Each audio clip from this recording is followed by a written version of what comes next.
Good evening, everyone. Welcome to episode 5 of our 2021 Virtual Masonic Education series entitled 21st Century Conversations on Freemasonry. This 12-part series is meant to be very conversational in nature, with specific presentations given on a Masonic topic, followed by hopefully lively discussion, question and answer for everyone tonight to participate. For those of you who are returning visitors to our education, we thank you for coming back. And for those of you who are brand new tonight, we welcome you and we thank you for being with us this evening. First, I would like to recognize the Masonic sponsors and participating brothers therein, whom without their support, this virtual education series would not be possible. The Rubicon Masonic Society is an invitation-only private group of Master Mason Freemasons located in Lexington, Kentucky. The purpose of the Rubicon Masonic Society is to establish a deeper understanding and connection with Freemasonry, with its traditions and practices, and further cementing the brotherhood of its members and guests through conviviality, education, and unity outside of the lodge. The Ware Lodge of Research is dedicated to helping brothers pursue further light in Masonry. It was chartered in 1965 and is Kentucky's oldest research lodge. The lodge was named after most worshipful brother William Ware, who served as Grand Master of the Grand Lodge of Kentucky in his 1957-58 term. And finally, Lexington Lodge No. 1 was chartered in 1788 and is the oldest Masonic lodge in Kentucky. This lodge has historic membership, including senators, congressmen, governors, and mayors. Lexington Lodge No. 1 strives to create and deliver a heritage observance culture reminiscent of Freemasonry in the past. Alongside Worshipful Brother Dan Kimball, past master of William Ware Lodge of Research and recorder of Rubicon, Worshipful Brother John Bizak, past master of Lexington Lodge No. 1 and vice chairman of Rubicon. My name is Brian Evans, and I'm the past and current master of Lexington Lodge No. 1 and chairman of the Rubicon Masonic Society. Again, I want to thank you all for joining us this evening. Let us begin. Worshipful Brother Kimball, will you please do the honors of delivering our open devotion this evening? Good evening, brothers. Mr. Chairman, thank you for allowing me to do this. I'm going to use a text this evening, a rather obscure text. It's called the Masonic Monitor, authored by J.N. Saunders in 1911 in Kentucky. Brothers, join me in prayer. Most holy and glorious Lord God, the great architect of the universe, the giver of all good gifts and graces, thou hast promised that where 2 or 3 are gathered together in thy name, thou wilt be in the midst of them and bless them. In thy name we assemble, most humbly beseeching thee to bless us in all of our undertakings, that we may know and serve thee aright, and that all of our actions may tend to thy glory and to our advancement in knowledge and virtue. And we beseech thee, O Lord God, to bless our present assembly and to illuminate our minds, that we may walk in the light of thy countenance, and when the trials of our probationary state are over, be admitted into that holy temple, not made by hands, eternal in the heavens. Amen. So mote it be. So mote it be. Thank you, Worshipful Brother. Brothers and friends, the purpose of our virtual Masonic education is to assist in the improvement of oneself by establishing a deeper understanding of Freemasonry, of its traditions and practices, and further cementing the brotherhood of the fraternity for the betterment of mankind. Any opinions expressed during this virtual education this evening will be those of the presenter or participant only and do not necessarily reflect the views of any lodge, any Grand Lodge, or the Rubicon Masonic Society. By participating with us tonight, you do consent to the guidelines of our full disclaimer, which is rubiconmasonicsociety.com/disclaimer. Brothers, these are not tiled meetings. Masons and non-Masons are welcome to attend and participate tonight. Therefore, please be mindful that anything discussed this evening should be suitable for Masons of all degrees as well as non-Masons. Gentlemanly manners are to be expected at all times. We respectfully request no alcohol, no smoking, no food or foul language to be permitted during the presentation. There will also be no discussion of politics or religion at any time. Attendees may be removed if not following this protocol. In an effort to assure that this virtual meeting is as enjoyable as possible for everyone here tonight, we do recommend and request the following. Recommended attire for each of our meetings is coat and tie. Please type your name and any appropriate Masonic title or your location under your video to identify yourself to others here tonight. If you're not a Mason, please simply type guest after your name so we know. Please enable your video camera so all other attendees can see you. Please reduce any background noise and keep your microphone muted when not speaking. Please turn off all other computer programs and try to eliminate all outside distractions in your environment.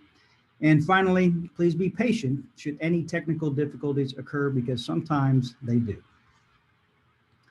Brothers and friends, tonight's presenter is Professor John Dickie, and I will be passing the microphone over to Worshipful Brother Bizak, who will offer the honors of introducing our special guest tonight. Worshipful Brother Bizak.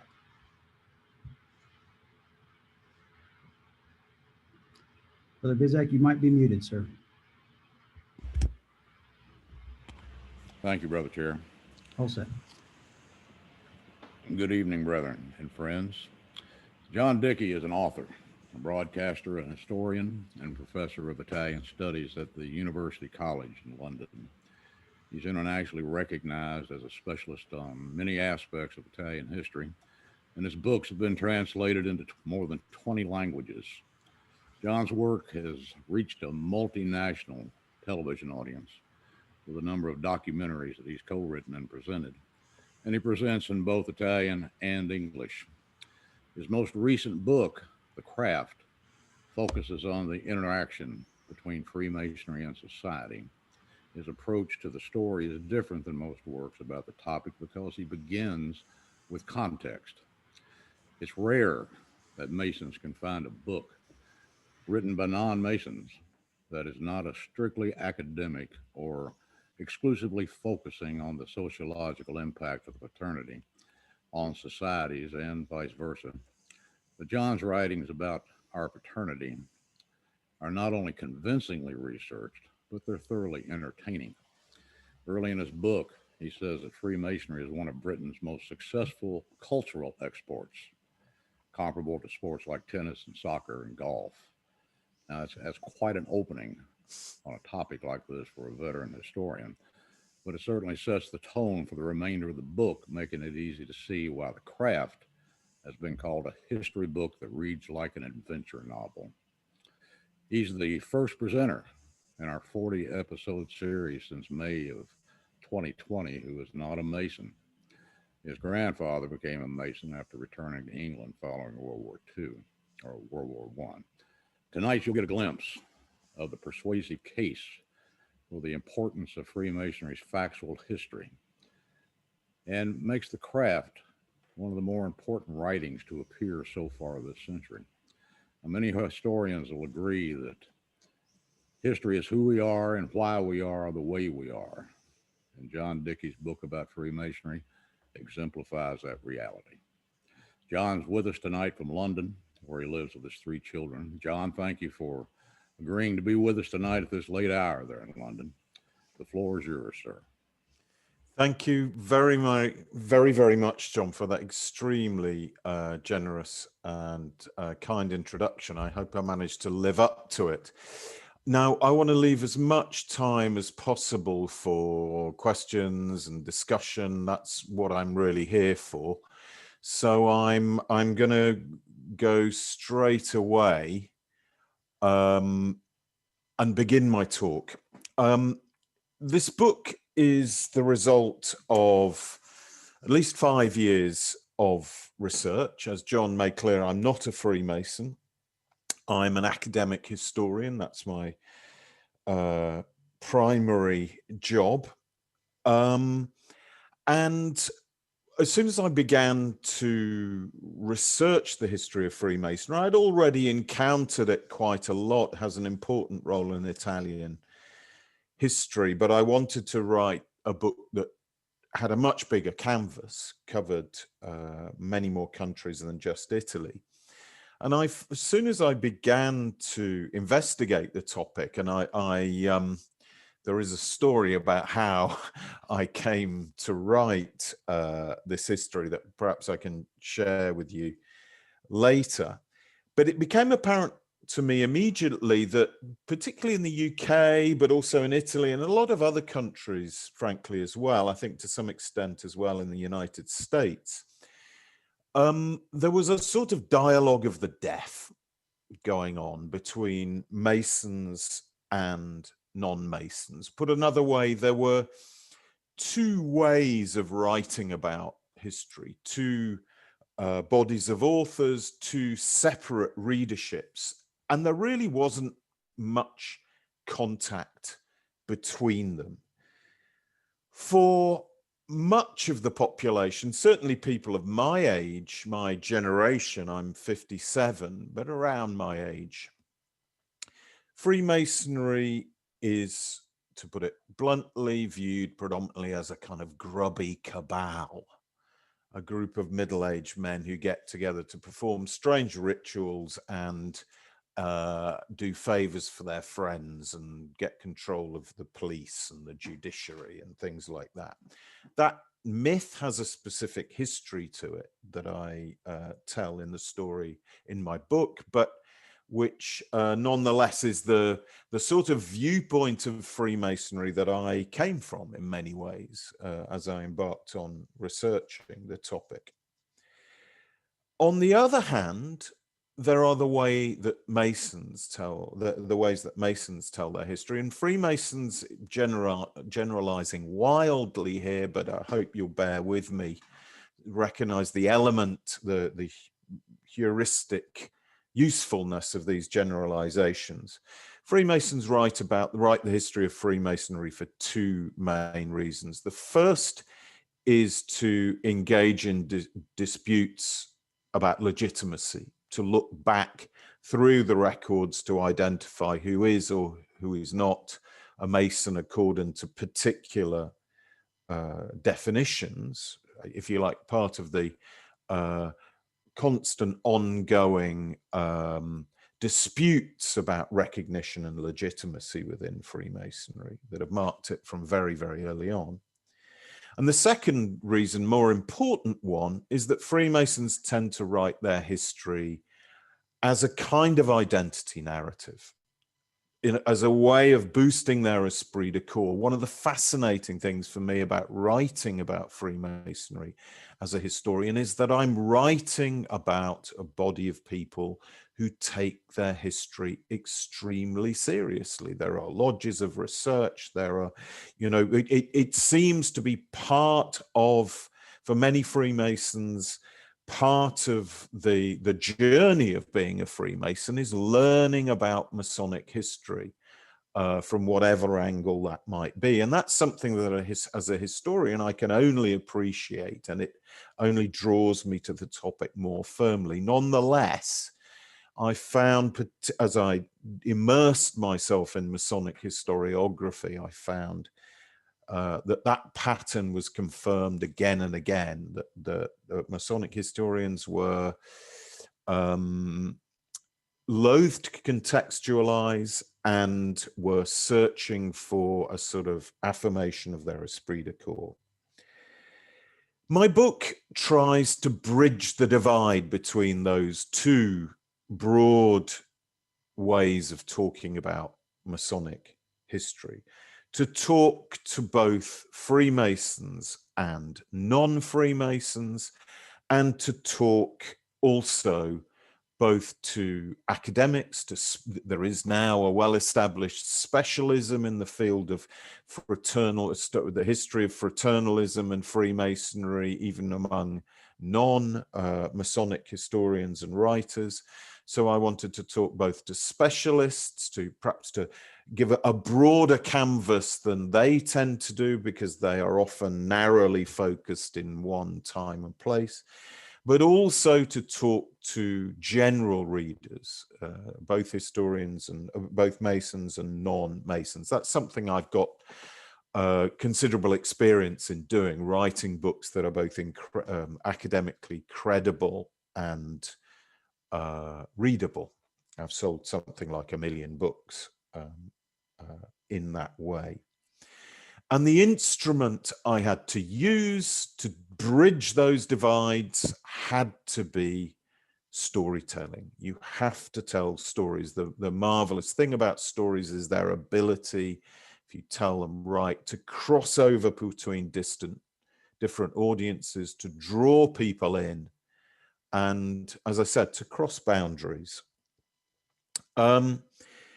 So with those principles in mind, I embarked on the task of covering something like 400 years of global history of Freemasonry. But I took a very, I decided I didn't want to write an encyclopedic book. The richness of the story would have been lost in the detail, I think. Apart from the book would have had to have been about 8 volumes long to even begin to touch the surface of the topic. So what my book does is it zooms in to particular moments in the history of Freemasonry and Freemasonry's effects on the world, Freemasonry's interaction with society. That's what primarily interests me. Zoom into particular times and places, turning points, representative moments that for me encapsulate some of the many things that that tell us, as the subtitle of my book suggests, how Freemasonry helped make the modern world. I want to begin by way of illustrating to you my storytelling approach, if you like. I should say storytelling, but this is historically documented storytelling. You know, the rich bibliography and footnotes at the end of the book constitute the evidential base for the stories I tell. Beginning by just reading a part to you, it's from chapter 4. I should give you a little bit of information beforehand to make sense of what's coming. The key figure here is Sir Christopher Wren, who was the architect. That's him there, and resplendent in his wig. He was the architect of St. Paul's Cathedral, that building that you can see behind the drapes in that famous painting of him. He was the architect of St. Paul's Cathedral, the great cathedral of the City of London, the architect also of much of the City of London, which was rebuilt after the Great Fire, which consumed it in the year 1666. He essentially rebuilt London as a new Baroque city. And the other thing you need to know to appreciate the few pages that I'm about to read to you is the acception. Now, many Freemasons you will define themselves as free and accepted Masons, but it's not often appreciated just what that accepted means. And it has its roots in a kind of precursor of Freemasonry from the 17th century called the exception. Essentially, as the latest research on the early history of Freemasonry tells us, Freemason really began in Scotland, began at the court of King James VI of Scotland at the very end of the 16th century. And from that moment, its influence filtered down into England, and the exception was one of it was the form of organization called exception because non-stonemasons would be accepted into it, filtered down into England. And I'm going to explain to you a little bit more about the exception in this chapter that I'm about to read to you. The chapter's called At the Sign of the Goose and Gridiron. On the 26th of October, 1708, a small party of men reached the uppermost planks of the scaffolding that cradled St. Paul's Cathedral's cupola, which was newly clad in the finest Derbyshire lead. As they recovered their breath, they had every reason to relish the view. Far out beyond the cathedral's twin west towers, Windsor Castle stood proud of the landscape. To the north, the men could gaze on the wooded hills of Hampstead and Highgate. Looking east as far as the sea, they could follow the meandering of the Thames, its waters crowded with ships and barges bringing the wealth of Boston, Barbados, and Bengal. Although at this height, the surrounding streets were enveloped in quiet, London's characteristic sooty reek still filled the nostrils. Indeed, once the open countryside ended and buildings began at Piccadilly in the west and at Whitechapel in the east, a good part of the view was masked by coal smoke. Nevertheless, among the slanting plumes, church spires and towers revealed themselves. The men knew them like they knew the faces of their children. St. Bride's in Fleet Street with its slender stack of pagodas, the cylindrical steeple of St. Michael Crooked Lane with its elegantly curved and arched buttresses. There was no mistaking St. Benet's in Paul's Wharf, its red brick tower cornered in stone and capped by a neat dome and lantern. Each church was new, each unique, and each a noble testament to the glory of God, to the skills of the men gathered high on the scaffolding, and to the years that they'd spent resurrecting London after the inferno that consumed it in 1666. Sir Christopher Wren was the directing intelligence of that resurrection, the chief architect of the cathedral as of the 51 new churches that grace the city. Wren was at St. Paul's that day. However, burdened by his 76 years, he had not attempted the ascent. Instead, he waited below while the group led by his son performed the topping out ceremony, the brief but solemn moment when the last stone was placed in the lantern that crowned the cathedral dome. Setting the finishing stone brought a justifiable sense of closure. It was not just that Sir Christopher Wren had become the first architect in history to oversee the entire process of constructing a cathedral from beginning to end.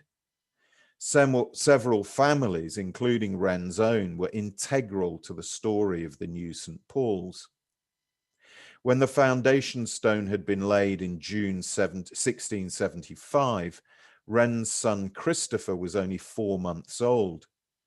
33 years later, the baby had become his father's right-hand man, worthy of the honor of leading the topping out ceremony. Also present at the laying of the first stone in 1675 had been Wren's most trusted master mason, Thomas Strong. After Strong's death, his younger brother Edward smoothly replaced him and now took part in the topping out ceremony. Alongside Edward, Strong was his own son, also called Edward, who was a bosom friend of Christopher Wren Jr. Edward Strong Jr. had constructed the lantern that they were now completing. Yet it was more than family, friendship, and a generation of shared endeavor that united the men on the scaffolding above the dome that day. A Wren family memoir recorded the moment for posterity and made it clear that the little group performing the topping out were brothers.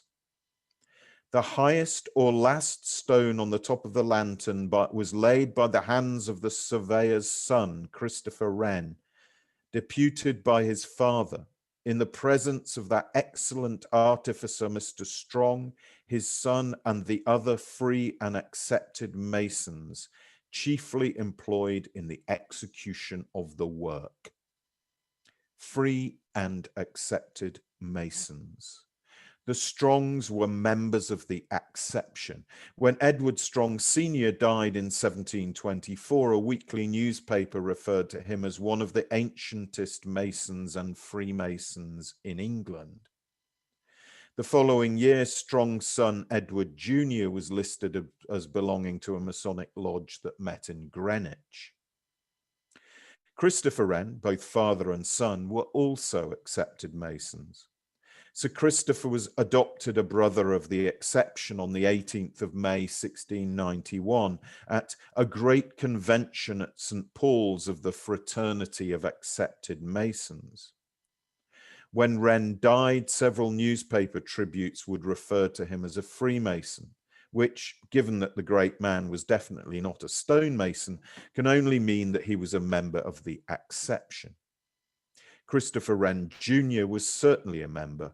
He would serve as master of his Masonic Lodge in 1729. We know of other accepted Masons involved in the rebuilding of London.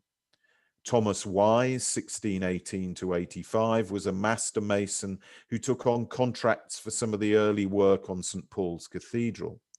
He's known to have presided over a meeting of the Exception in 1682. John Thompson, birth date unknown, death 1700, was an accepted Mason who was the contractor for a number of Wren's City of London churches, including St. Vedast's, St. Mary Le Bow, and All Hallows in Lombard Street. As architects, the Wrens had an obvious affinity with the master builders who formed the backbone of the Exception. Apart from the Wrens, there were other leading figures in public life with no links to the construction industry who were accepted. In 1708, the year of the topping out ceremony at St. Paul's, one documenter of London life called the Exception a fraternity of many of the nobility and gentry. The Exception in London had begun life as part of the Company of Masons. There are sparse references to it in the company archives dating back to 1630. The London Company of Masons was one of the very few stonemasons' guilds, founded in the mid-14th century and granted the right to wear livery in 1481. But unlike the guilds of other trades, it was a club exclusively for the elite of the construction business, with just their favourite artisans. Membership of the London Exception was by invitation only. Joining was also expensive. Fees were twice the already costly dues for joining the London company within which it grew. The Exception has been described by one of the most important historians of early Freemasonry as an exclusive cell within the London company. Towards the end of the 17th century, it became an independent body.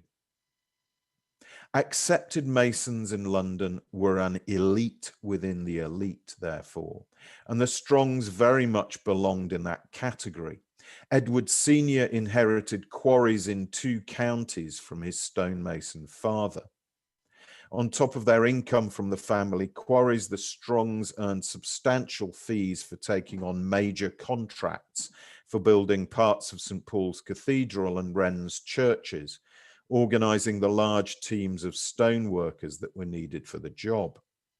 They undertook many other prestigious projects too, including the Royal Naval Hospital Greenwich and Blenheim Palace, the Oxfordshire seat of the Churchill family.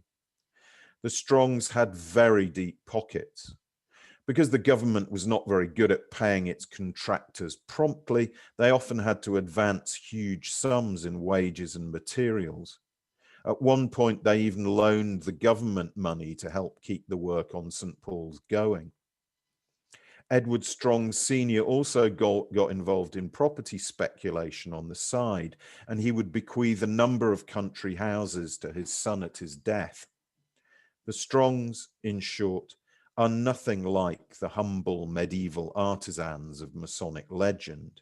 They and other members of the Exception became enormously wealthy on the public money that flowed into rebuilding England's capital after the Great Fire.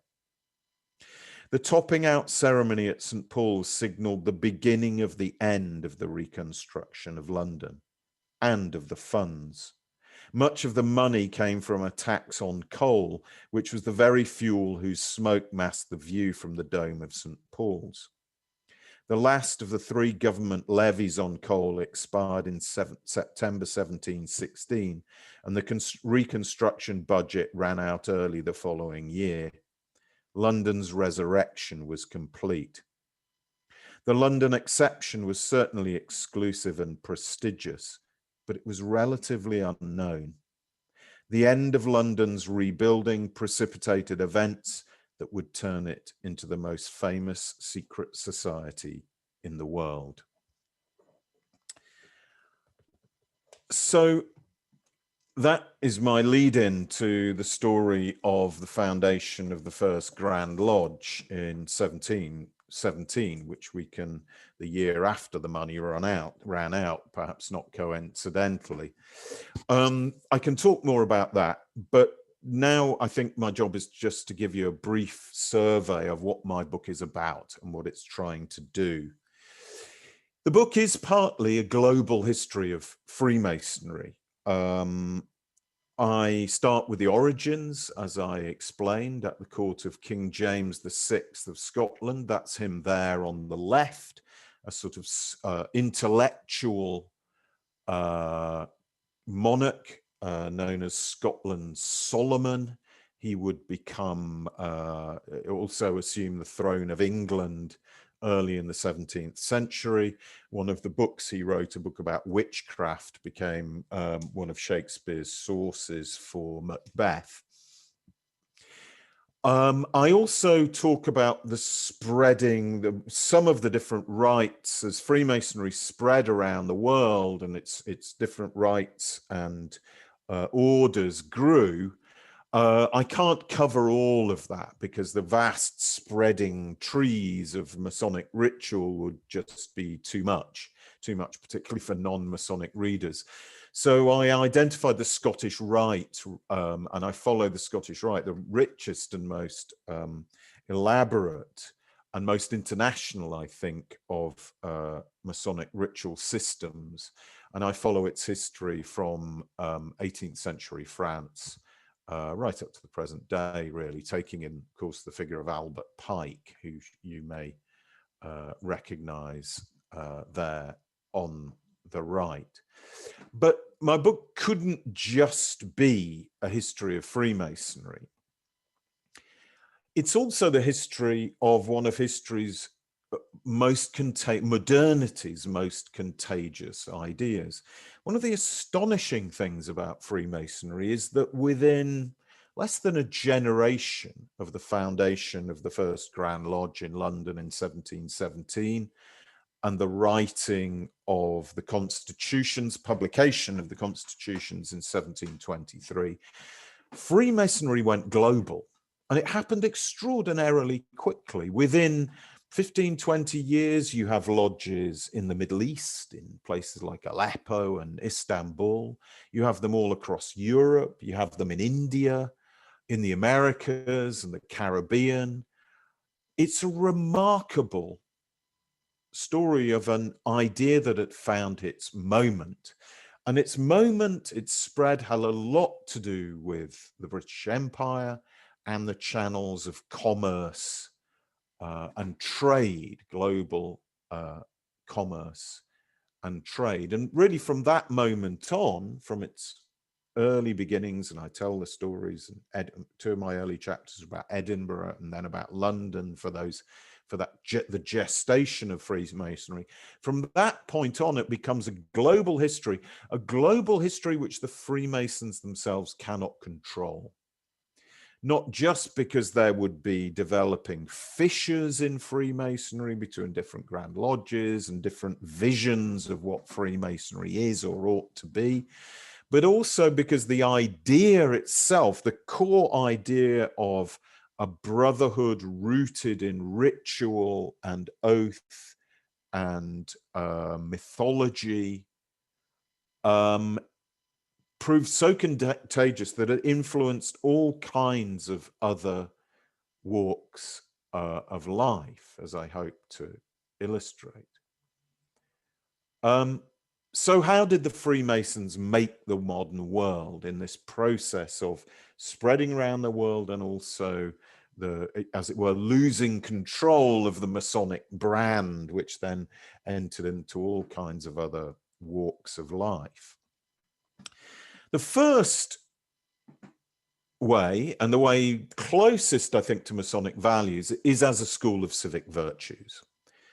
George Washington, quite extraordinarily, at the foundation of the Republic, was really allowed to design the office of president around his person.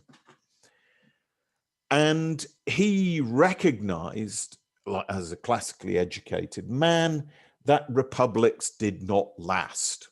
The lessons of history were very clear in that regard. And one of the reasons, or two of the reasons they didn't last, is that they did not have the backing of God, in the sense of a religion to offer public ceremonies and the demonstrable backing of God in religious ceremony, to blend religious ceremony and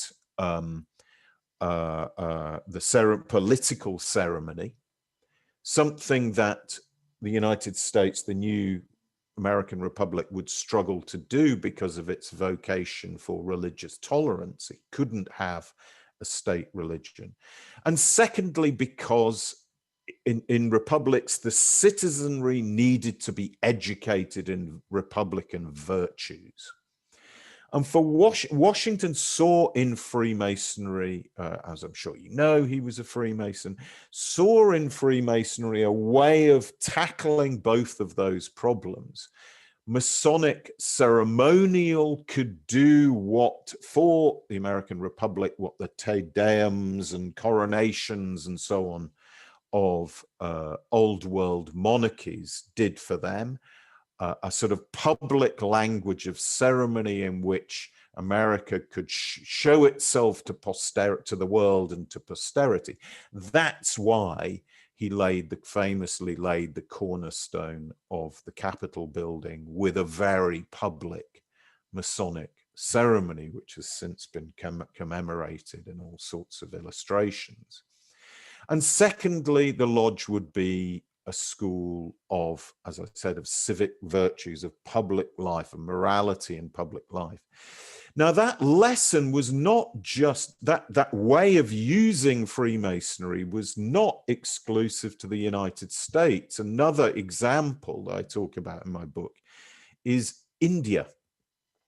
Under the British Empire, we saw the growth, slow growth of an Indian National Congress,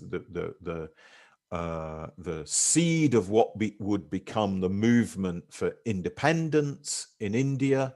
That man standing there in the waistcoat with the severely parted hair and the moustaches, Motilal Nehru, who is essentially the progenitor of independent India's great political dynasty, the Gandhi-Nehru dynasty. That boy sitting at his feet would become the first prime minister of an independent India after the end of the British Empire and imperial rule in 1947. And Motilal Nehru, one of the early leaders of the Indian National Congress, like about half of the other leaders, was a Freemason.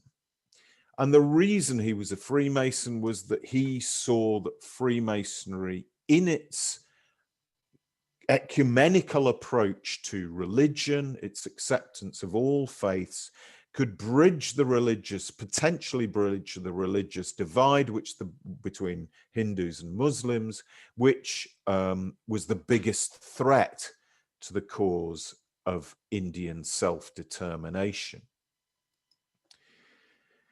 But that's not the only way in which Freemasonry has influenced history. It has been, quite nakedly, a tool of power. And I'm thinking here, the principal example, although there are many others, is the Napoleonic dictatorship in France. We don't know whether Napoleon was a Freemason, but he certainly revived Freemasonry, installed the different leaders of his regime in leadership positions within Freemasonry. And Freemasonry became a place where the cult of the Emperor Napoleon was worshipped, and it became a kind of networking hub for the new men, the ambitious new bureaucrats and soldiers of the Napoleonic empire. And when Napoleonic authority rolled out into its new European empire, the Masonic lodges became a way of recruiting members of the local elite into the cause of French, modernizing French rule. That man there, magnificently attired on his rearing stallion, that's Mount Vesuvius in the background, the Bay of Naples, was Joachim Murat, Napoleon's brother-in-law, appointed by Napoleon as King of Naples once Napoleon had conquered southern Italy. Joachim Murat was a perfect example of this. He was also the Grand Master of the Grand Orient of Naples, and many of his senior, both French and Italian staff and soldiers grouped together in those grand lodges, which it also became a way of him spying on and keeping tabs on members of the local elite. The the popularity of Freemasonry also made the Masonic organizational template useful for other organizations. We could talk about the Mormon Church, for example, all the vast galaxy of fraternal organizations that grew up, particularly in the 19th century United States of America, all of which had Freemasonry, as it were, as their roots, their original inspiration. But we can also talk, in particular case, about the Sicilian Mafia. The Sicilian Mafia, if you ask, and it's happened very occasionally, one of my claims to expertise is the author of a number of books on the history of organized crime in Italy. And that's what I'm best known for in Italy, what I've done my TV programs on and stuff. And if you ask a former member of the mafia what the mafia is, they will very often say, well, it's kind of like the Freemasons, only for criminals. And they're right in two senses. They're right in the sort of formal sense, in that the Sicilian Mafia looks quite a lot like Freemasonry. When you join the Sicilian Mafia, you join a family, which is a metaphorical term. It doesn't mean that they're related.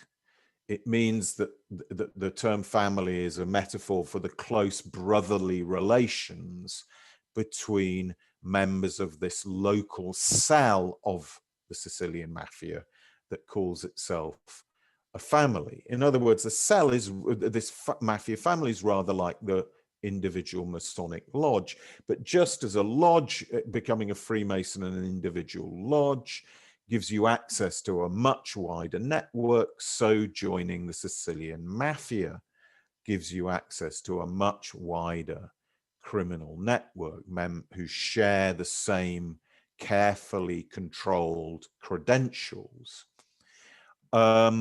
The Sicilian Mafia also uses initiation rituals, threats of death, and so on, which have a clear, distinct Masonic flavor to them.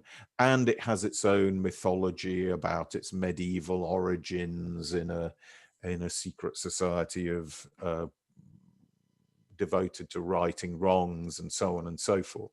It's also historically right, this parallel between the Freemasons and the Sicilian Mafia, in that the Sicilian Mafia was born from the political conspiracy and violence associated with the unification of Italy, unification of Sicily to Italy in 1860, a unification in which secret societies, which were either Masonic or modeled on the Freemasons, such as the charcoal burners, had a very important role. Basically, what happened is that the patriotic conspirators recruited thugs into their organizations as revolutionary muscle, and those thugs went on to constitute the Sicilian Mafia.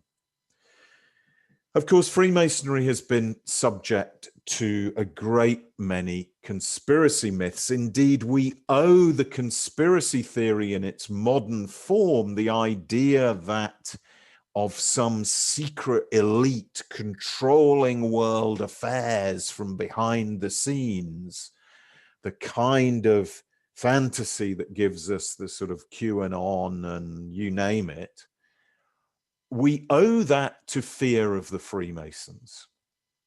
The modern conspiracy, you can really date the birth of the modern conspiracy theory to 1797 and to the work of a former Jesuit priest in exile, living in exile in London, in exile because he was running for his life from the French Revolution. And this man, the Abbé Barruel, wrote a huge 5-volume account of the origins of the French Revolution, which blamed it all on a demonic conspiracy by the Freemasons.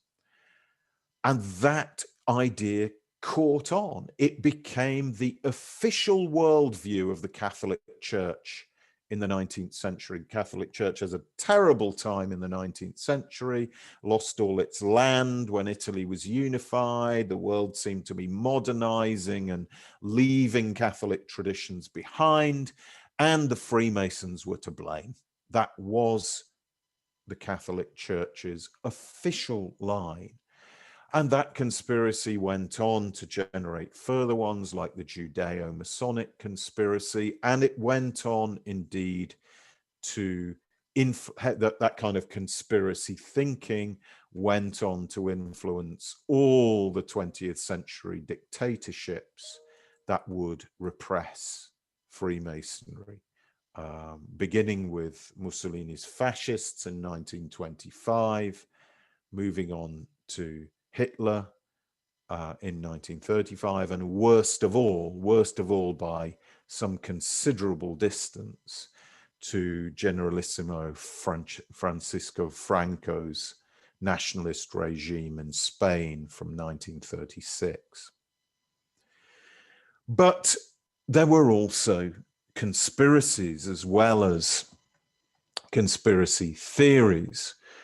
The man you can see sitting in his splendid garden in Tuscany there is Licio Gelli, the venerable master of the notorious Italian Masonic Lodge Propaganda 2, Propaganda 2.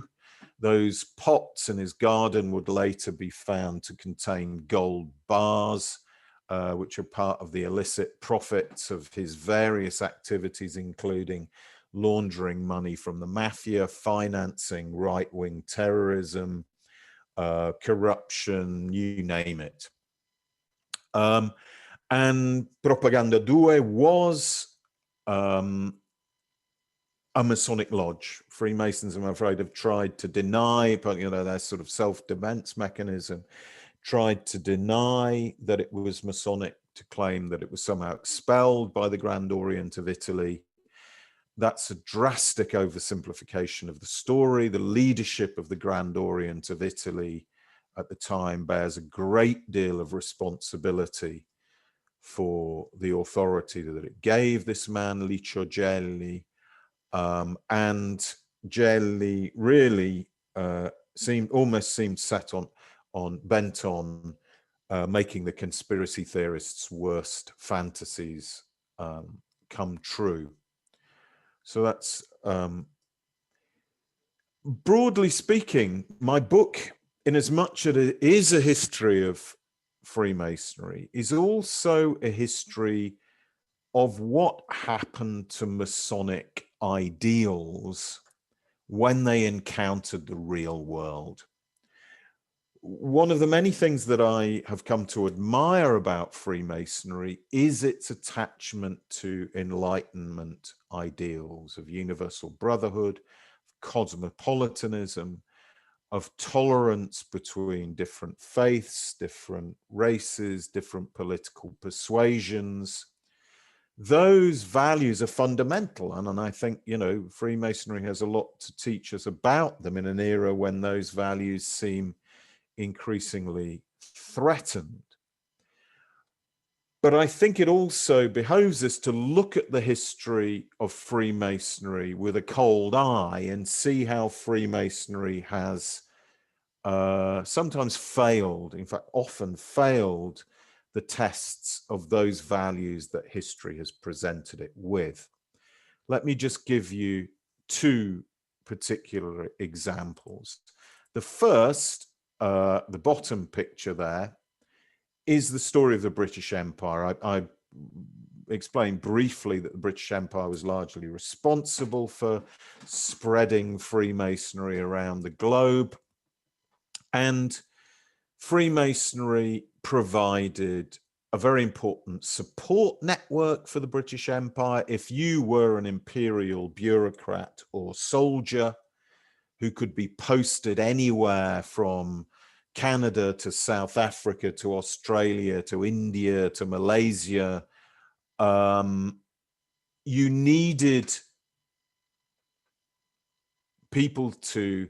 you needed a ready-made social network when you arrived, a support system, people who would make sure that you were buried decently if you died of some exotic foreign disease, who would provide you with a social life and fellowship and those familiar rituals that reminded you of home.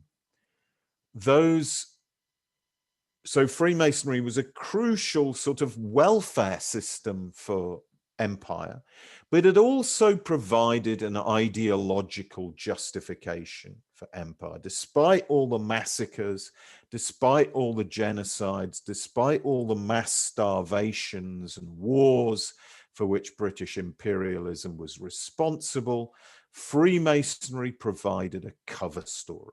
Freemasonry flattered the way the British liked to think of their empire. They liked to think of themselves as bringing universal values, enlightenment to the dark places of the earth, as Rudyard Kipling, a Freemason, called them, of uniting the world under British rule in a kind of a spirit of international brotherhood. And Freemasonry became a kind, particularly in the 19th century, became a kind of imperial cult in a way. This is the then Grand Master of the United Grand Lodge of England, Lord Connaught, leading a Masonic parade in Bulawayo in what is now Zimbabwe. It was a way of advertising British power. And the second great instance of Freemasonry, and there are many others, I'm just highlighting two of them in my book, is of course in the United States, a country founded on the kind of Freemasonry's second home, if you like, where Freemasonry has been more successful, put down deeper roots than anywhere in the world. The United States, a country founded on those same Enlightenment values that informed Freemasonry, forming the Declaration of Independence, the Constitution, and so on and so forth. And yet, American Freemasonry marked from very, very early days after independence by a racial divide, by the racism that excluded African-American Freemasons or aspiring African-American Freemasons from the fold, leading them to the foundation of Prince Hall Freemasonry. And I trace some moments, if you like, in the history of both Prince Hall Freemasonry and mainstream Freemasonry in the United States as a kind of, I think it's a very telling keyhole through which to observe America's, long-standing problem of the legacy of slavery and the issue of race. More generally, I concentrate particularly on the Civil War era and on the era of civil rights, but I could cite lots of other examples. So that's a very, very quick tour of my book. I hope I haven't taken up too much of your time. And I'm very much open to your questions. Great. John, let me begin by first of all just saying thank you. Excellent presentation. And for anyone on with us tonight or watching this video at a later date, your book is on Amazon. A link has been in the chat box, and it's a fantastic read. Very enjoyable, very entertaining, very educational. So I appreciate it very much. I have a few questions actually, and I'd like to maybe get the conversation and dialogue going a little bit. Yeah, could I just say something, Brian? It would be really helpful for me if you could keep an eye on the chat and pick out relay questions to me, because while I'm talking, I don't want to give the impression that I'm ignoring people's questions as they come up in the chat. So so I can concentrate on giving coherent answers. It would be great if you could keep half an eye on the chat, so that on my behalf. Would that be okay? Absolutely. I will do that. So if anyone has any questions, you can raise your virtual hand. You can enter it in the chat box, and we will get everyone's questions answered, hopefully as efficiently as possible. So John, I want to go first and get the conversation started a little bit. So it's fascinating to get your input and take, since you're not a Mason, but you're very well educated in Freemasonry. And I guess my first question is going to be maybe a little bit of a personal one, is your grandfather was a Mason. You wrote a book, spent 5 years of your life writing about Freemasonry. So I guess my obvious question is there any reason why you have not decided to join Freemasonry? And if that's too personal, I understand. I'm just curious. It's a good question. But it's partly it's just an instinctual thing. I don't really feel it's for me. I'm not one of life's great joiners. I know America has an enviable tradition of charity and public spiritedness and so on. We British are a bit more grumpy about that kind of thing, and that's partly me. I'm also an atheist, which would create quite serious problems as far as the rules of the United Grand Lodge of England go. I could join Freemasonry in France, which admitted in the Grand Orient of France, which famously admitted Freemasons in 1877. I think it's also, I mean, as a historian, again, I've so thoroughly enjoyed my dialogue with Freemasons. You know, one of the great pleasures of this book has been talking to Freemasons quite literally from all over the world, both while I was doing my research and ever since, and really just sitting down with them and asking them what Freemasonry meant to them. And that's been very, well, moving, I would say, and illuminating. But all the same, as a historian, my main concern is with, if you like, the burden of the past within Freemasonry, the burden of the past on various issues, such as in Britain, I'm thinking the burden of empire, and the sort of baggage of racism that comes with it, the burden, long-standing burden of being an all-male society, which I am not particularly comfortable with. So those are my sort of instincts about it, my feelings about it. No, I appreciate you answering that question. So why then do you think that men join Freemasonry? And on a follow-up question, why do you think some men demit from Freemasonry, in your opinion, in your perspective? Well, the joining is that there are all sorts of reasons, all sorts of things that Freemasonry offers and has offered from the beginning of its history. Sort of fellowship, good times, a space to learn and converse.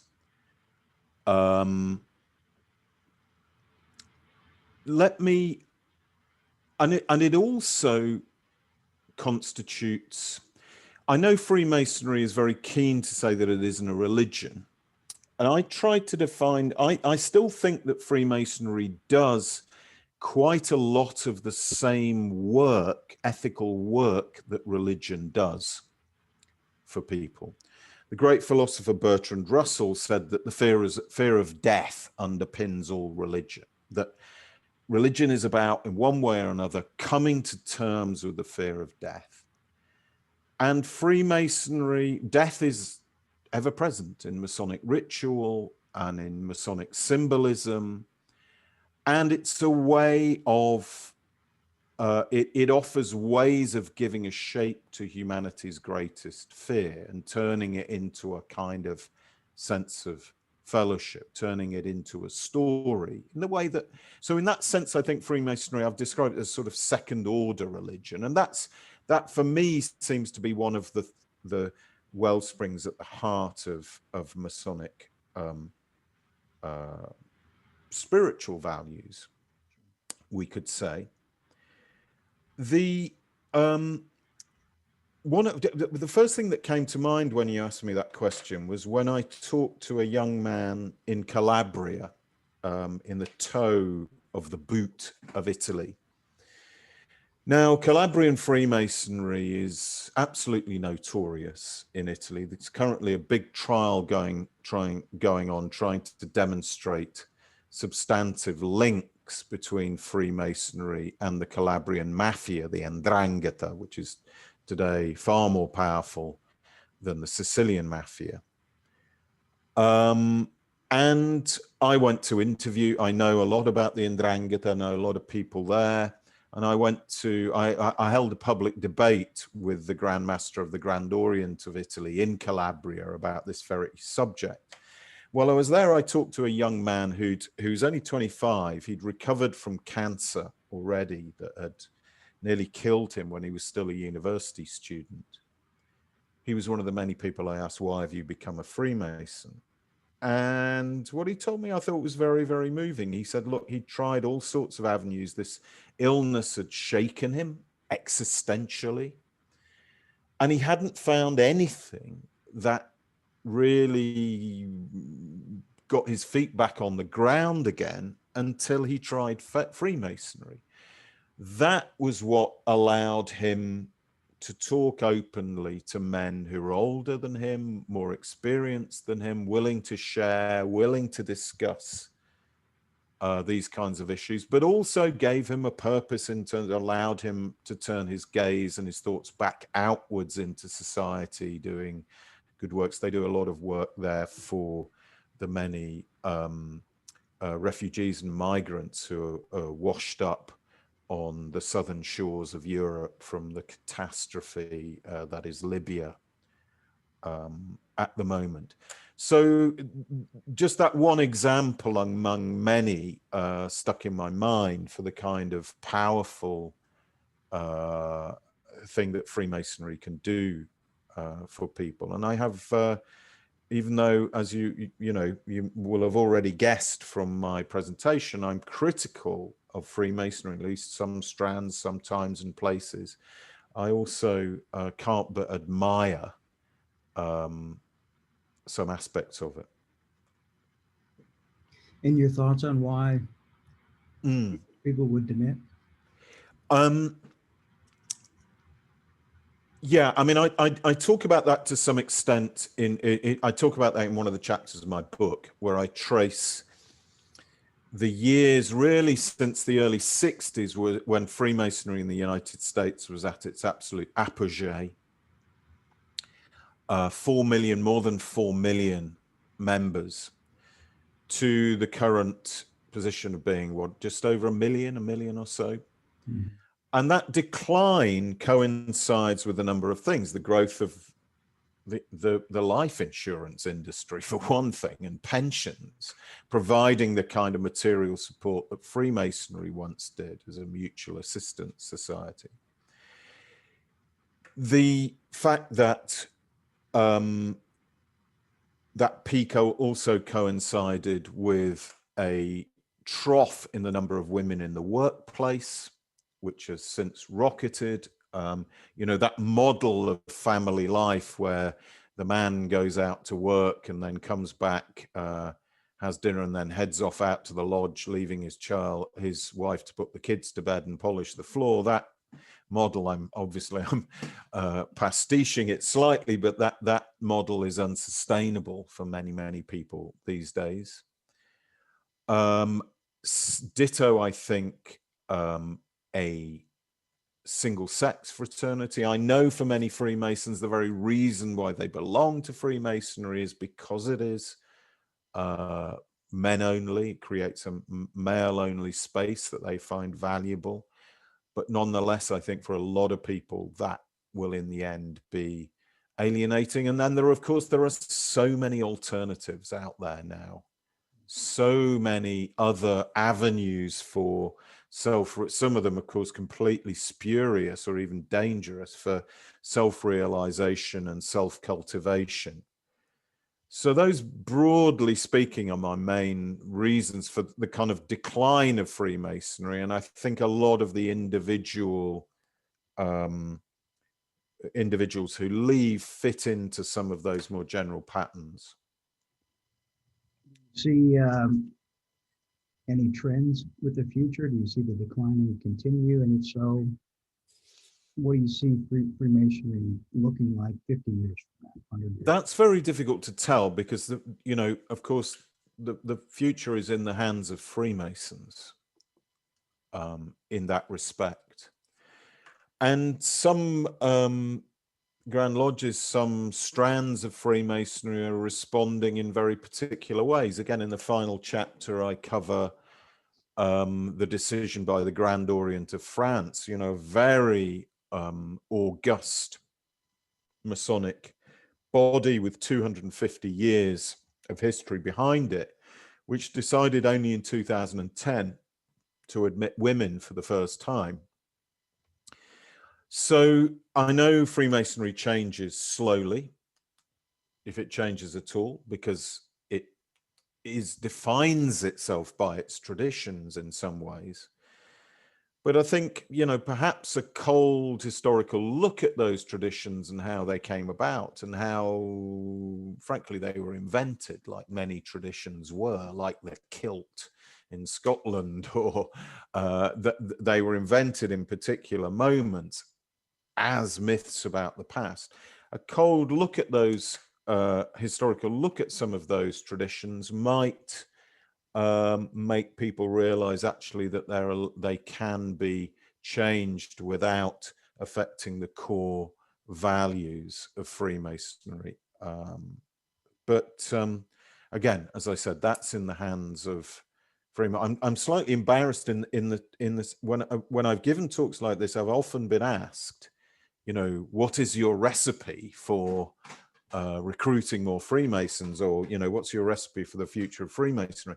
I really didn't expect when I wrote this book to be considered any remotely worth consulting on that kind of thing. But I've been invited by Belgian Freemasons in spring next year to address their annual assembly on this very topic, which is of course a slightly terrifying honor. What I had in mind really was trying to suggest to Freemasons different ways in which they can tell their story, different ways in which they can write their history that are a little bit more honest, I suppose, a little bit more open to the fact that Freemasonry's history is checkered. Like the lodge floor, it has the good and bad in it, in Freemasonry's interaction in society. And I think maybe that is a starting point, writing Masonic history in different, perhaps slightly less self-congratulatory ways. Great answer. Thank you. Where's Brother Bizak? I know you have a couple questions for John. Would you like to go ahead? I do. Brian just asked one of the questions, so I won't try to repeat that. But in your research in America over the past 5 years, I know you were here. Where did you visit, and what was the most useful sources and resources that you found? Yeah, concentrated my visit in Charleston, where I set all of the chapters of my book are set in particular cities. As a writer, I just find that more satisfying, because it allows you to create a unity of time and place and character, so that readers don't get lost in a sort of blizzard of names. Yeah. So my chapters in the United States are set in Charleston, in where I cover the Civil War period, in Washington, where I cover George Washington, the early history of the Republic, in New York, where I look at the 1960s and the World's Fair, where the Grand Lodge of New York had a big stand there, a big installation, the Masonic Brotherhood Center, which tells us a lot about the state of Masonry at the time. Right. So I worked on first-hand materials from the archive of the Grand Lodge of New York on that Masonic Brotherhood Center. In Charleston, I looked at local museums, but mostly interviewed some of the leaders of the local Scottish Rite there, because as I'm sure many of you know, Charleston is the sort of home of the Scottish Rite, a mother lodge of the world, and so on. And I wanted to particularly interview, because I knew that Charleston was one of the Grand Lodges that had not recognized Prince Hall Freemasonry. I wanted to talk about that issue to mainstream Freemasons there. I didn't manage to contact any Prince Hall Freemasons in South Carolina. But I think my most satisfying and intriguing visit was to Washington, D.C., where I had a fantastic dialogue with people at the Scottish Rite there, at the House of the Temple, but also at the Prince Hall Grand Lodge of the District of Columbia, and their grand historians, a number of grand historians there, who were fascinating to talk about, both about the contemporary state of Freemasonry and the contemporary state of the sort of race divide, if you like, which I'd traced in my book from its origins to the present day. So, you know, and of course, Washington, D.C. is of course also a wonderful place to look at the sort of material legacy of the great days of Freemasonry, with these astonishing buildings like the House of the Temple and the the Washington National Masonic Memorial in Alexandria, Virginia, and also a very typical Prince Hall Grand Lodge building on U Street in Washington, D.C. So all of that was really fascinating, and the interviews I did and the research I did in Washington, D.C. will stay with me for a long time, I have to say. Thank you. Brother Crickard, you have a question for John tonight? Hey, good evening, everybody. My dog is going to start barking here in a minute, so I apologize. So, John, thank you very much. I really appreciate your candor and your straightforward talking. Be quiet.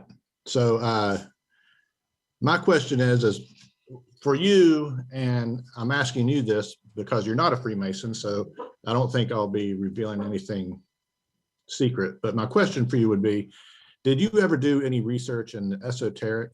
And if you did, what did you learn? Okay. Well, the issue of secrecy is a crucial one. I think that secrecy, if I've understood your question correctly, secrecy is the great motor of Masonic history. And I begin the book with a story about secrecy, a true story about a British Freemason, a London Freemason of French origin, John Custos, who in 1743 was captured and tortured by the Portuguese Inquisition to reveal the secrets of Freemasonry.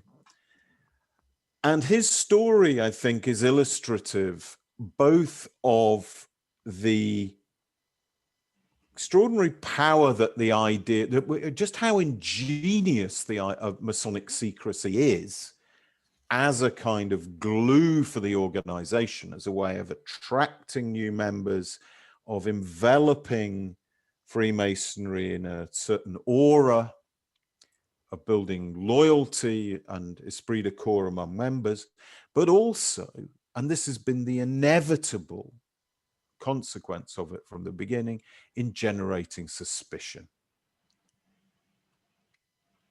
If you ask, I think this is a sort of official line of the United Grand Lodge of England at the moment, that if you say to the Freemasons, "You're a secret society, aren't you?" And they will say, no, we're not a secret society. We're a society with secrets. As if anybody is going to be remotely reassured by that. I think the issue of secrecy, it won't go away. And as I understand it, secrecy is a remarkably ingenious construction, because Freemasonry is a child, as I said, of the Enlightenment, but also of the savage religious conflicts that tore Europe apart after the Reformation. And one of the secrets of Freemasonry's success is that it offered a refuge from a haven of tolerance in those dangerous times. You know, even at the time when the first Grand Lodge was founded in 1717, Catholics in England were regarded as traitors. Almost, you know, that was the first assumption about them. They had to prove their loyalty and prove it again and again and again. Astonishingly, remarkably, in early 18th century London Masonic lodges, not only do you get lots of different members of Protestant churches, but you get deists who believe in a sort of God as nature, as a controlling force in the, almost physical force in the universe.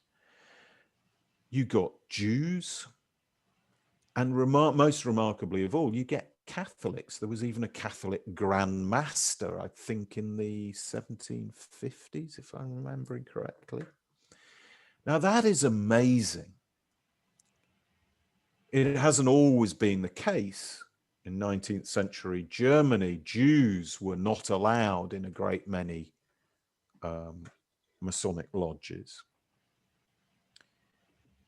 And secrecy is in a way a child of that demand for tolerance, that need for tolerance. Because if you're going to have a brotherhood that deals with some of the most serious, allows people to deal with some of the most serious aspects of human life, such as death and confronting death,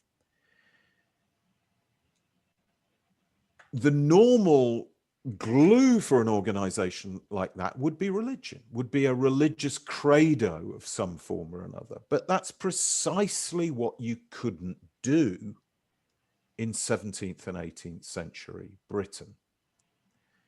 Because if you put any religious, any theological content into your brotherhood, into its credo, you create conflict. So what do? You create secrets. you wrap secrets that in the end are utterly, utterly banal. Nobody could disagree with them. You know, be a good guy, find out about the world.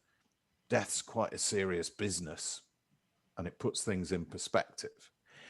Wrapped in layers and layers of symbols and secrets and rituals and oaths and so on and so forth, to give this aura of sacredness with almost nothing at its center. Nothing, because nothing is uncontroversial.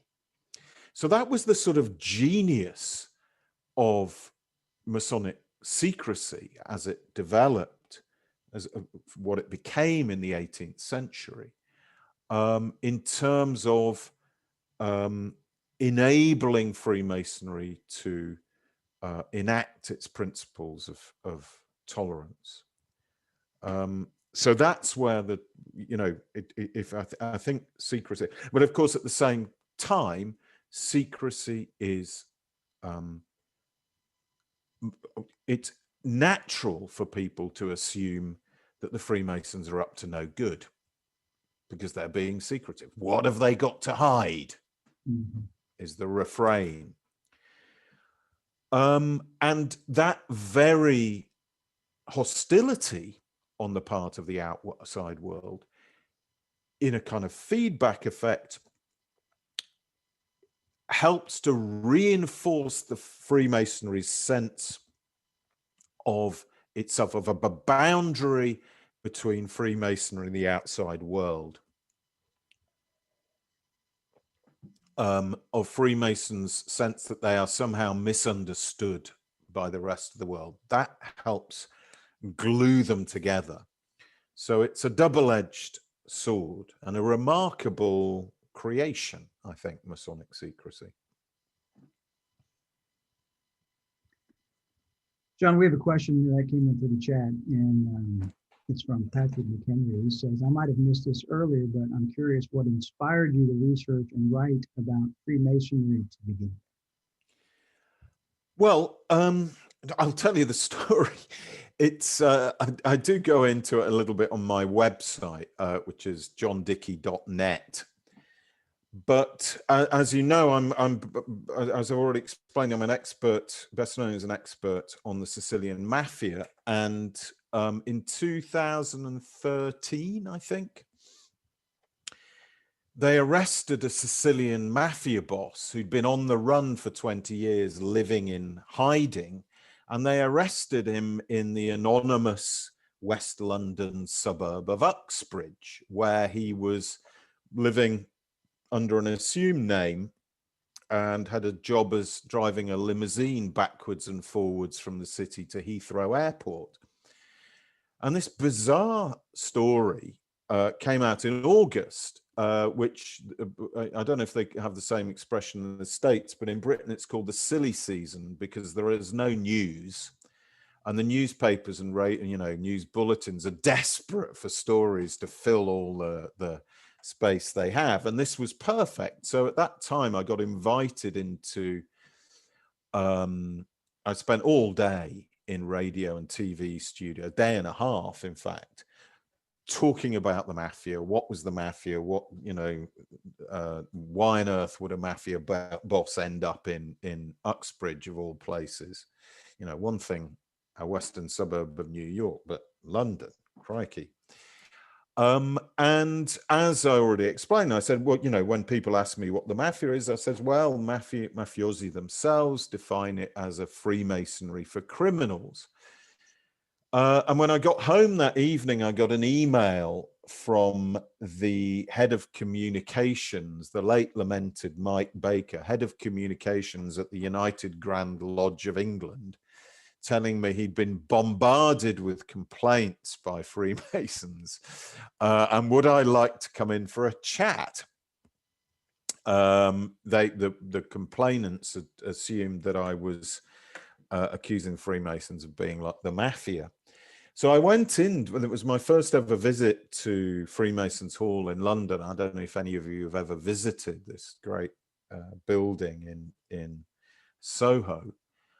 in Covent Garden, and I had a talk with him, and right then and there, I think I realized that there was an extraordinary story to tell. I mean, I knew already a fair bit about the history of Freemasonry in Italy, but it was that really galvanized me to tackle this subject properly in the way that I thought it deserved tackling.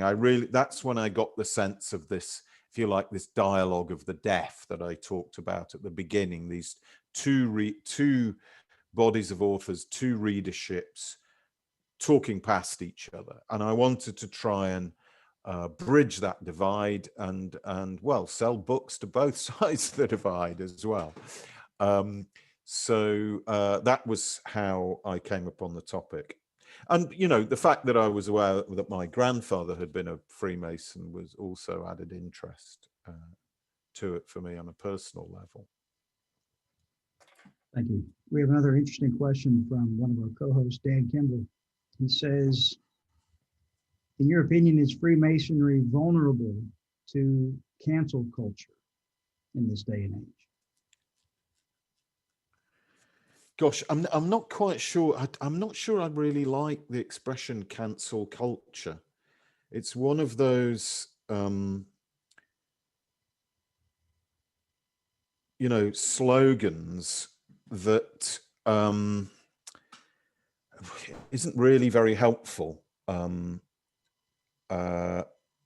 in having a discussion about, you know, for example, how we well, you know, just how we relate to each other and what our shared values should be.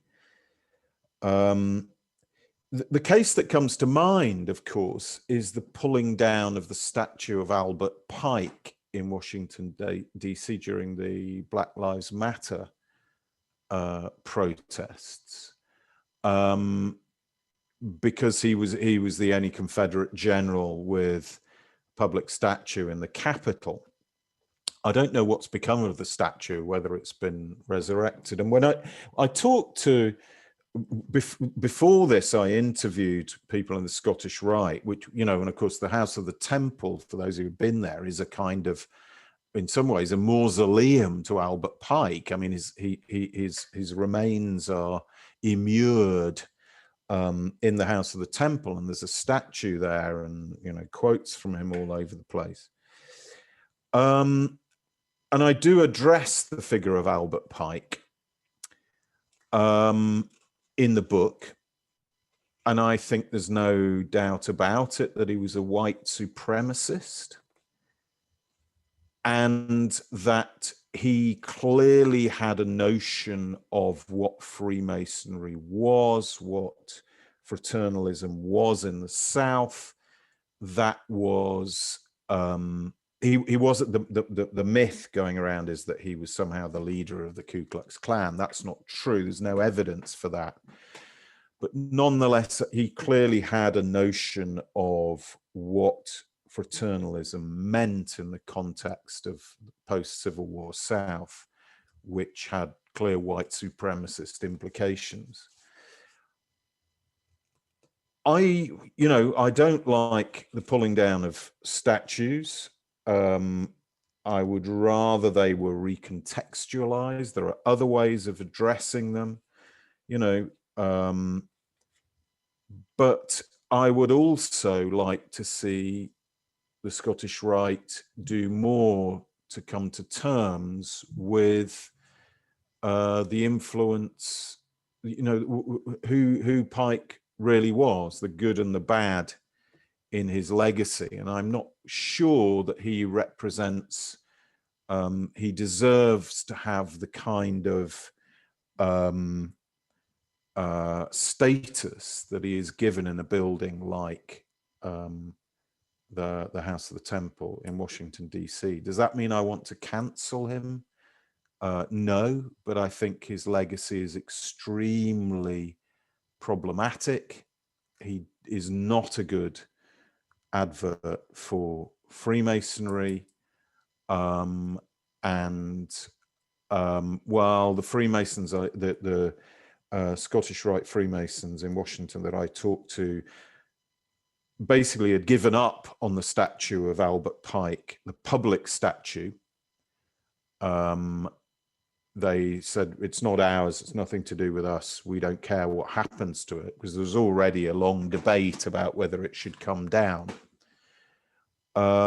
They were very protective about the legacy of Pike within the House of the Temple, saying that it was a private affair for Freemasons. I don't know, if Freemasonry is to aspire to universal values, then I think it has to work a bit harder to come to terms with both the light and the dark in its past. And in the figure of Albert Pike, there is certainly dark as well as light. Thank you for that answer. John, was there anything in your research that surprised you or shocked you to learn that perhaps you really weren't expecting to discover or unfold during your research writing this book? There's so many things. Speaking as somebody who's written a history of Italian food from the Middle Ages to the present day and got very fat during the research for that book, researching this book was the most fun, the most interesting time I've ever had writing a book. I found it immensely pleasurable. I really enjoyed the passport it gave me to talk to people from all over the world, and a passport, if you like, to go into areas of history that aren't my specialism. I'm a specialist in 19th and 20th century Italian history. But then I got to look at the history of, the United States in much greater depth, or, lots of India, and that I found really refreshing and really enjoying and fascinating. And I think there are so many surprises along the way that I'd struggle to pick one out particularly. In your opinion, European Freemasonry, what is the perspective of American Freemasonry, in your opinion? And also, what is the perspective of European Freemasonry to other global jurisdictions? Yeah, it's very interesting. I mean, the history is very different. And I'm thinking particularly of Southern Europe, Catholic Europe, if you like, France and Italy and Spain, where in the 19th century, Freemasonry was caught up in a culture war. We think we've got a culture war these days. Wait till you read about the 19th century. A culture war in those days between Catholicism, which had been used to controlling education, controlling marriage, being the power behind the throne in the absolute monarchies of Europe, controlling morals and the values of lay society, lay non-religious education, civic marriage, even cremation was a huge topic of completely taboo for Catholics, huge topic of controversy. And if you take the case of Italy, for example, which was founded by taking away a large swathe of land across central Italy that used to belong to the Pope. The Pope had been a king and lost the last of his territory in Rome in 1870 when Rome became the capital of the new Kingdom of Italy. Freemasonry suddenly entered the political domain and became a sort of way of, in a country like Italy where there weren't really political parties struggled to take root. Masonic lodges, because they were closely associated with the lay values of this new state, which regarded the Catholic Church as its enemy, as a subversive force, Masonic lodges became the place to do politics. They became close to political life, close to the political establishment, if you like. And in differing degrees, and that in turn fueled the Catholic Church, and with it a sort of certain right-wing Catholic ideology, fueled their suspicion and hatred of Freemasonry. And that culture war, which is also fought over monuments and, you know, in some ways very similar to the culture war being fought today, that culture war left a profound legacy in the history of Freemasonry, of both proximity to politics and to, you know, championing of lay values in the public arena, but also of suspicion and hostility, and also, I think, a legacy of corruption and closeness to some of the shadier political networks in some senses. Freemasonry in the United States escaped all of that. Thank you, in a way, or most of that, thanks to, you know, George Washington originally, thanks to the fact that there was no dominant religion. Freemasonry escaped the kind of factionalism that characterizes that has characterized the history and the long-term characteristics of Freemasonry in Catholic Europe. I hope that constitutes some kind of an answer.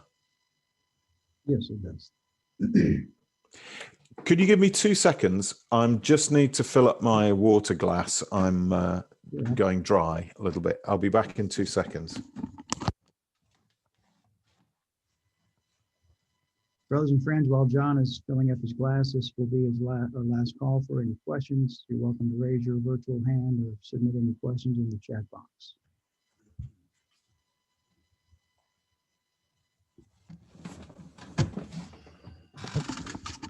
Well, John, I think that you very well covered it tonight. We appreciate your time very much. I know it's getting late, and it's already late over there.